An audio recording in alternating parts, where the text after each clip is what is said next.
네, 앞서 보셨던 것처럼 딥페이크를 악용한 디지털 성범죄가 사회적 문제가 되고 있습니다. 정계와 교육계가 대책 마련에 분주한데요. 박주연 기자와 자세한 이야기 나눠보겠습니다. 안녕하십니까? 네, 안녕하세요. 네, 딥페이크 기술로 다른 사람의 얼굴을 음란물에 합성해 유포하는 범죄가 기승을 부리고 있는데요. 이런 허위 영상물 범죄가 얼마나 발생하고 있나요? 네, 더불어민주당 황정화 의원이 경찰청으로부터 받은 자료에 따르면 허위 영상물 범죄 발생 건수는 2021년 156건, 2022년 160건, 지난해 180건으로 늘었습니다. 그런데 올해 1월부터 7월까지 이미 297건이 발생해 지난해 발생 건수를 넘어섰죠. 게다가 최근 교육부가 17개 시도교육청을 통해 학교 현장의 딥페이크 피해를 파악한 결과 올해 1월부터 8월 27일까지 196건의 신고 건수가 집계되는 만큼 피해는 더 많을 것으로 추정됩니다.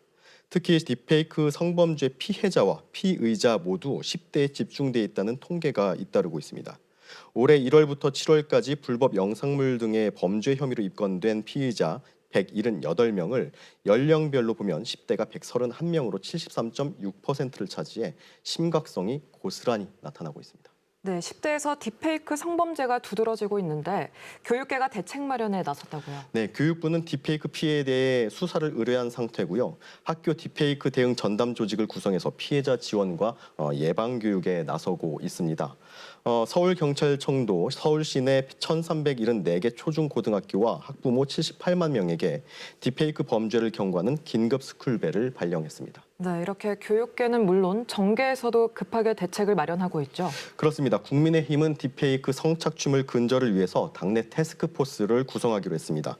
3일 국민의힘 조은희 국회의원과 한국여성인권진흥원이 주최한 딥페이크 성범죄 대책 마련을 위한 정책 토론회에서 추경호 원내대표는 여러 의원과 전문가를 모시고 대응책을 마련해 나갈 예정이라고 말했는데요.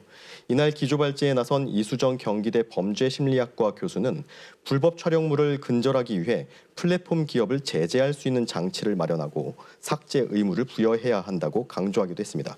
또 오세훈 서울시장은 딥페이크 성범죄에 빠르게 대응하기 위해 피해 영상물 삭제 지원을 국가에서 지자체로 확대해야 한다고 촉구했고요. 조은희 국회의원은 이날 아동 청소년 대상 디지털 성범죄에 대해서만 허용되는 신분 비공개, 위장 수사 특례를 성인 대상 디지털 성범죄까지 확대해 적용하도록 하는 내용을 담은 개정안을 발의했습니다. 또 앞서 지난달 27일에는 더불어민주당 또한 소관 상임위 위원들로 구성된 당 차원의 TF를 구성하고 딥페이크 범죄 실태 파악과 관련 입법 보완에 나설 계획이라고 밝힌 바 있습니다. 네, 이렇게 대책 마련에 바쁘게 움직이고 있지만 정작 디지털 성범죄에 적극적으로 대응해야 할 여성가족부의 관련 예산은 삭감됐다면서요. 더불어민주당 김남희 의원이 여가부로부터 받은 자료를 보면 내년 디지털 성범죄 피해 대응 예산은 8억 4,100만 원으로 올해보다 31.5% 줄었습니다. 인력 운영비가 올해 4억 9,400만 원에서 내년 2억 9,400만 원으로 40.5% 줄었고 서버 이중화 작업 예산 2억 2,700만 원은 전액 삭감됐습니다. 디지털 성범죄 피해자 지원센터를 운영하는 한국여성인권진흥원의 내년 예산도 137억 3,500만 원으로 올해보다 6.5% 줄었습니다. 특히 인력 운영비가 크게 줄면서 지속적으로 요구됐던 디지털 성범죄 피해자 지원센터 증원은 내년도 쉽지 않을 거란 전망입니다. 올해 디성센터의 직원은 모두 39명으로 4년째 같은 인원인데 같은 기간 불법 촬영물 삭제 요청 건수가 15만 6천여 건에서 24만 3천여 건으로 156% 증가했다는 점을 감안하면 점점 고도화하는 범죄에 효과적으로 대응하려는 의지가 부족한 것 아니냐는 지적도 나옵니다. 네, 이런 가운데 이른바 디지털 장애업체에 온라인에 퍼진 게시물을 삭제해달라는 문의가 빗발치고 있다면서요. 앞서 피의자의 상당수가 10대라고 말씀드렸는데요. 업계에서는 증거를 남기고 싶지 않은 학부모들의 문의가 70%를 차지한다고 말합니다. 경찰이 딥페이크 성범죄 단속에 나서자 가해자 측에서 증거 지우기에 나선 것으로 보입니다. 하지만 서버 접근 자체가 쉽지 않은 텔레그램 안에서 유포되는 자료는 완전 삭제가 힘들다는 게 디지털 장애업체의 설명인데요. 현실적으로는 인터넷상의 가해자 사진과 이름, 아이디 같은 신상 정보 정도만 지울 수가 있다는 거죠. 그런데 일각에서는 이 같은 삭제 시도가 경찰 수사에 지장을 초래하는 증거 인멸이라는 지적과 함께 공공기관에서 피해자를 돕는 차원에서 이뤄져야 할 삭제 조치가 사설기관에서 이뤄지고 있는 점에 대해서 문제를 제기하기도 합니다.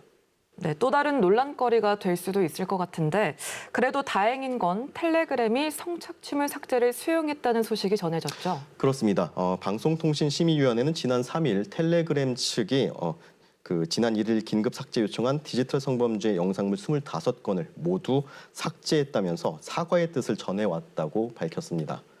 그러면서 지금과 같은 상황을 매우 안타깝게 생각한다며 방심위 측에 텔레그램 자사와 소통할 전용 이메일을 전달하며 앞으로 신고 대상 콘텐츠의 삭제 여부를 즉각 확인할 수 있을 거라고 설명했는데요. 방심위 측은 텔레그램의 견해 표명을 두고 이번 딥페이크 성범죄 사태 해결에 큰 물꼬가 트일 것으로 기대하고 있습니다. 네, 경찰이 지난달 28일부터 내년 3월 31일까지 딥페이크 성범죄 관련 특별단속을 벌이고 있는 만큼 이번 사태를 계기로 딥페이크를 악용한 디지털 성범죄가 근절되길 바랍니다. 오늘 이슈 브리핑 여기까지 듣겠습니다. 박 기자 고맙습니다. 네, 고맙습니다.